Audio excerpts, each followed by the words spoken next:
अस्सलाम वालेकुम एवरीवन। आज मैं आपके साथ कोफ्ते की रेसिपी शेयर कर रही हूँ। ईद के तीसरे दिन मेरे घर में ससुराल वालों की दावत होती है और हर साल दावत का मेन्यू कोफ्ते होते हैं। ये मेन्यू मेरा ससुर जी मेरे जो हैं उन्होंने डिसाइड किया था। तो पिछले 10 सालों से मैं ये कोफ्ते बना रही हूँ।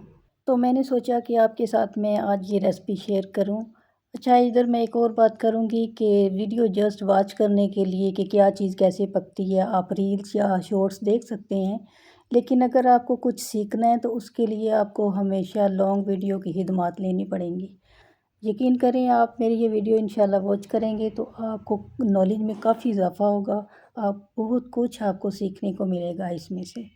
सिर्फ रील्स या शॉर्ट से आप कुछ नहीं सीख सकते, क्योंकि छोटी छोटी बहुत सी चीज़ें होती हैं जो सीखनी पड़ती हैं कि ये चीज़ करने से ये चीज़ ठीक हो जाएगी, ये करने से ये ख़राब हो जाएगी।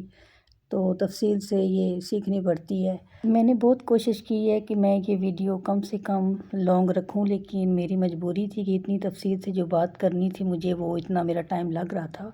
मुझे जब ये एक हफ़्ते का मेन्यू सौंपा गया तो ये नहीं था कि मैं बड़ी एक्सपर्ट थी पकाने की। बस मैं बहुत अच्छा खाना बना लेती थी। लेकिन अब मैं बना बना के जितने मैं बना चुकी हूँ, 8-10 साल हो गए हैं, तो मैं अब अल्हम्दुलिल्लाह एक्सपर्ट हो चुकी हूँ। तो चलें फिर रेसिपी स्टार्ट करते हैं। अच्छा, मैं हर साल ना 50-60 कोफ्ते बनाती हूँ। तो इधर मैंने 3 kg कीमा करवा लिया था। इसमें मैंने 3 मीडियम साइज़ के प्याज और 6-7 हरी मिर्चें डलवा के तो मैंने कीमा करवा लिया था। वीडियो में जो मिर्चें नज़र आ रही हैं आपको, इस साइज़ की 7 मिर्चें थीं। तो कीमे में कुछ प्याज ने पानी छोड़ दिया था और कुछ ब्लड था, तो उसको मैंने फिर अच्छी तरह निचोड़ लिया। इसमें पानी नहीं रहना चाहिए और अब ये बहुत खुश्क हो चुका है। अब 2 खाने के चम्मच भर भर के मैं इसमें डाल दूँगी लहसुन अदरक का पेस्ट। 3 टीस्पून मैं इसमें खुश्क धनिया पाउडर शामिल करूँगी। 2 चाय के चम्मच नमक शायद जाएगा इसमें।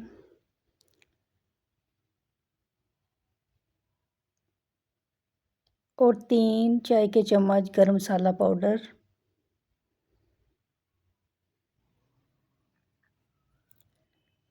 और 5 सर्विंग स्पून इसमें मैं बेसन के शामिल करूँगी। बेसन ये भुना हुआ नहीं है, कच्चा बेसन है।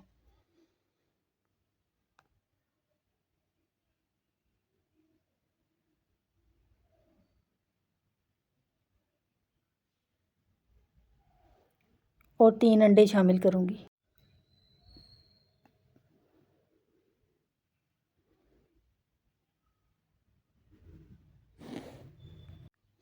अब इसको अच्छी तरह हाथों से मसल के यकजान करना है। आपने तकरीबन 15-20 मिनट ऐसे ही इसको मलते रहें। अगर आपके बाजू में इतनी जान नहीं तो किसी और से खिदमत ले लें। घर वालों में से किसी को कह दें कि इसको अच्छी तरह इसका मसाज करना है। जितना अच्छी तरह इसका मसाज करेंगे, ये अच्छी तरह ब्लेंड होगा, ये मिक्स होगा, उतने अच्छे आपके कोफ्ते बनेंगे। यहाँ पे ये मिक्स कर चुकी हूँ। अब मैं इसके बॉल बना लूँगी, छोटे छोटे जितने आपको चाहिए। यहाँ मैं आपको एक बात बता दूँ कि बॉल्स बनाते हुए जब कोफ्ते पकते हैं तो पकने के बाद उनका साइज़ छोटा हो जाता है। कीमे का जो पानी है वो निकल जाता है। इसलिए पहले ही आप मुनासिब साइज़ के बनाएं, ताकि बाद में ज़्यादा छोटे ना हो जाएं या ज़्यादा बड़े ना हो जाएं, जितने आपको चाहिए। यहाँ पे आपने इनको बिल्कुल राउंड शेप में बनाना है। इनमें क्रैक्स नहीं होने चाहिए। अगर आपके कोफ्ते के अंदर क्रैक्स हुए ना तो ये फट सकते हैं। 3 kg कीमे से मेरे 69 कोफ्ते तैयार हुए थे। बच्चों को साथ लगा के मैंने बनाए थे ये, और एक रात पहले मैंने इन्हें फ्रीज़ कर दिया था। पहले तो मैं 50-60 बनाती थी, लेकिन इस दफ़ा ये सारे मैंने बना लिए थे।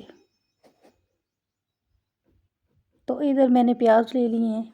अच्छा, मैं प्याज के साथ ये करती हूँ, मैं आसान आपको तरीका बताती हूँ कि 1 kg के हिसाब से आपने मीडियम साइज़ से थोड़े से छोटे, 1 kg में 3 जाएंगे। मेरे पास 3 kg है, तो यहाँ पे मैंने 9 प्याज ले लिए हैं। और मुझे ग्रेवी थोड़ी ज़्यादा चाहिए, इसलिए एक लार्ज साइज़ की प्याज जो है वो मैं एक्स्ट्रा डाल रही हूँ। ये आप समझें कि हर kg के अंदर मैं 3 प्याज डाल रही हूँ। हमारे ज़्यादा कोफ्ते जो हैं वो शोरबे के साथ खाए जाते हैं, शोरबा चाहिए होता है हमें। तो इसको मैं बारीक स्लाइस कर लूँगी स्लाइसर के साथ। अच्छा, जितने अच्छे इसके स्लाइस बारीक होंगे उतने ज़्यादा ये अच्छे फ्राई होंगे, और जब अच्छे फ्राई होंगे तो हंडिया का कलर बहुत प्यारा हो जाएगा। तो ऐसे ही मैंने ये सारे बारीक स्लाइस कर लिए हैं।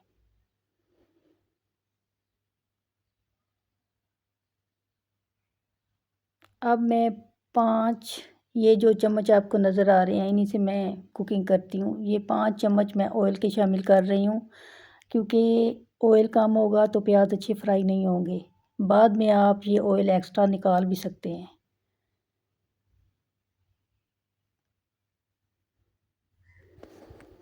प्याज को मैं ब्राउन होने तक फ्राई करूँगी। और इधर मैंने 3 मीडियम साइज़ के टमाटर चॉप करके तो ब्लेंडर में डाल दिए। ये डाल के पहले ही साइड पे रख लें, क्योंकि बाद में जब प्याज गोल्डन ब्राउन हो जाएगा तो इसको ऑयल से निकाल के उसी ब्लेंडर जग में हमने इसको पीस लेना है। हमने इसको चॉपर में नहीं पीसना, वरना स्मूथ पेस्ट नहीं बनेगा, ग्रेवी अच्छी नहीं बनेगी। हमने इसे ब्लेंडर में पीसना है। तो ऐसे मैं इसको एक साइड पे इकट्ठा करूँगी, फिर इधर से ही ऑयल निचोड़ निचोड़ के मैं इसको ब्लेंडर के जग में डाल दूँगी।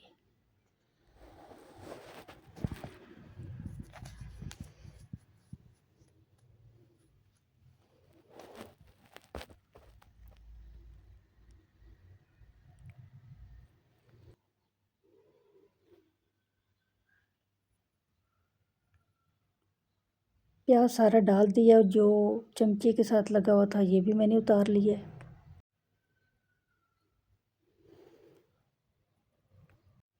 अब मैं इसमें 2 टेबलस्पून दही के शामिल करूँगी और थोड़ा सा पानी डाल के इसका पेस्ट बना लूँगी।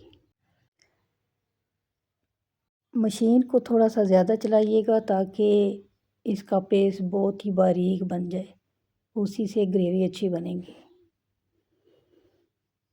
यहाँ पे पेस्ट बन चुका है, अब इसको मैं ऑयल में शामिल कर दूँगी। जग के साथ जो पेस्ट लगा हुआ है उसे किसी स्पैचुला की मदद से उतार लें। अब इसमें 1.5 इंच के 3 टुकड़े दालचीनी के और 5 मोटी इलायची डाल दें, और 3 खाने के चम्मच भर भर के आप लहसुन अदरक का पेस्ट डाल दें। 3 टीस्पून लाल मिर्च पाउडर और 1.5 टीस्पून हल्दी पाउडर, 3 टीस्पून खुश्क धनिया पाउडर और 2 टीस्पून नमक डाल के तो अच्छी तरह इसको भून लें। इधर मैं आपको बता दूं कि ये मिर्चें हमारे खाने वाली बिल्कुल मुनासिब सी थी, हल्की थी। आप ज़्यादा खाना चाहते हैं तो आप ज़्यादा भी शामिल कर सकते हैं।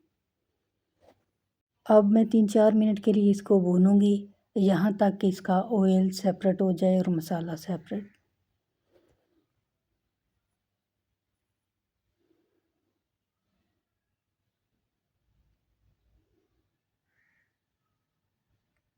मसाला अब इसका भुन चुका है। अब मैं थोड़ा सा इसमें पानी शामिल करूँगी और फिर इसमें मैं कोफ्ते डाल दूँगी।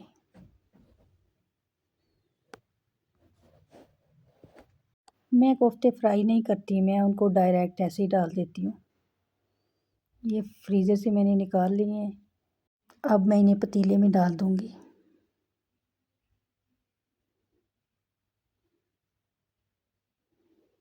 ऐसे बस साथ साथ जोड़ जोड़ के आपने रखते जाना है, और जो फालतू बच जाएंगे वो सारे इसके ऊपर रख दें।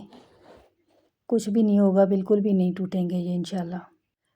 कोफ्ते डालने के बाद इसमें इतना पानी आपने डालना है कि कोफ्ते थोड़े थोड़े ऊपर नज़र आ रहे हों, बाकी सारे डूब जाएं। वो थोड़ा देर जब पकेंगे ना तो फिर सारे खुद ही डूब जाएंगे। अब इसकी आंच तेज़ कर दें और ढक्कन देकर इसको पकाएं। जब उबाल आ जाए तो आंच मीडियम कर दें और इसे 15 मिनट पकने दें।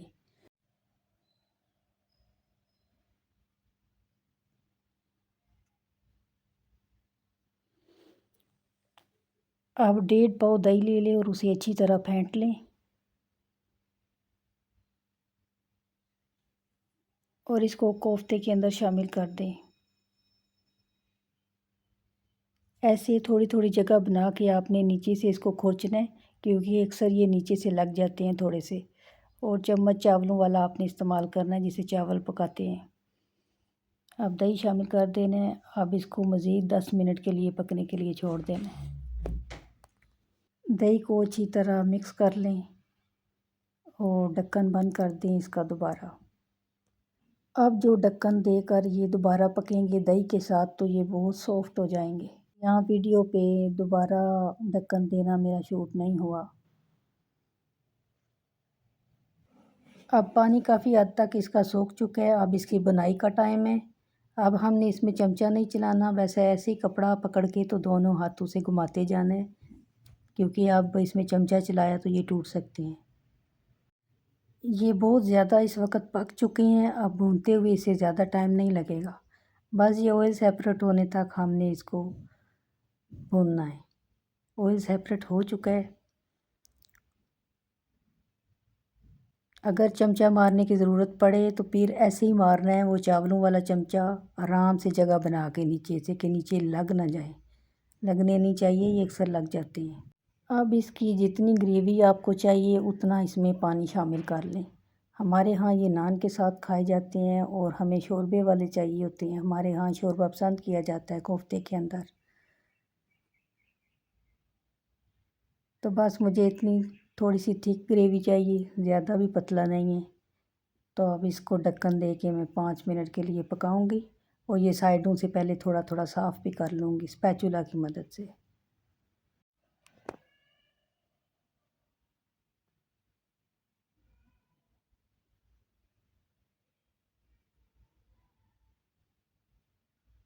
अब इसको उबाल आ चुका है तो मैं इसको धीमी आंच कर दूंगी और 5 मिनट पकने दूंगी। 5 मिनट हो चुके हैं। अब चूल्हा बंद कर दूंगी और 3 चाय के चम्मच मैं इसमें गरम मसाला पाउडर डालूंगी, भर भर के चाय के चम्मच। कोफ्ते रेडी हैं और शोरबे का टेक्सचर आप चेक कर सकते हैं कितनी स्मूथ ग्रेवी है इसकी। और वीडियो के शुरू में मैंने कहा था आपको कि प्याज जब डाल के ज़्यादा ऑयल फ्राई कर लें आप, तो बाद में आप इसे निकाल सकते हैं। तो इस मौके पे जब कोफ्ते रेडी हो गए हैं तो आप ये ऑयल जो एक्स्ट्रा हो उसको निकाल के सेपरेट कर सकते हैं। ये फिर किसी चीज़ में भी आप इस्तेमाल कर लें, कोई गोश्त वगैरह पकाने के वक़्त इस्तेमाल कर लें। तो अब मैं इसको डिश आउट करूँगी। ये बिल्कुल टूटे नहीं हैं, बिल्कुल अपनी शेप इनकी बरकरार है कोफ्तों की। और ग्रेवी भी देखें कितनी मज़े की और स्मूथ हल्की है। बहुत ज़्यादा तारीफ़ मैंने समेटी है इनकी। अब ये मैं आपको तोड़ करके भी दिखाऊंगी। लोग चेक करें ज़रा, माशाल्लाह। आप इनको सर्व करने से पहले इनमें वो अंडे उबाल के तो वो भी काट के सजा सकते हैं।